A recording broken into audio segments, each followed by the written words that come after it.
শফি মন্দির গুরুজি বাবাজানের সাথে আমার দেখা RTV সুফিয়ানা রিয়েলিটি শোতে। আর যখন শুনলাম সন্ধ্যার সময় যে বাবা এখানে আসবে, আমি বাবাকে এক নজর দেখার জন্য এখানে আসলাম। কখনো তার সাথে এভাবে কোনো একটা জায়গায় আমার সাক্ষাৎ হবে আমি আমার স্বপ্নের মতো মনে করেছিলাম, যে তার সান্নিধ্য পেয়েছিলাম আমি সুফিয়ানাতে। আমি সারা জীবন চেষ্টা করব তার আদর্শ আমার মধ্যে ধারণ করার জন্য। কৃতজ্ঞতা জানাচ্ছি, আমার পুরো টিমের প্রতি আমার সালাম, শ্রদ্ধা, ভালোবাসা রাখছি।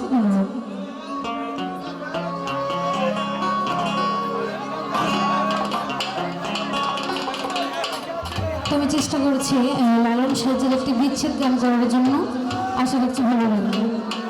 যদিও গানটি ঠান্ডা আমেজের একটা গান, আর তারপরে চেষ্টা করছি সকলে ভালো লাগবে।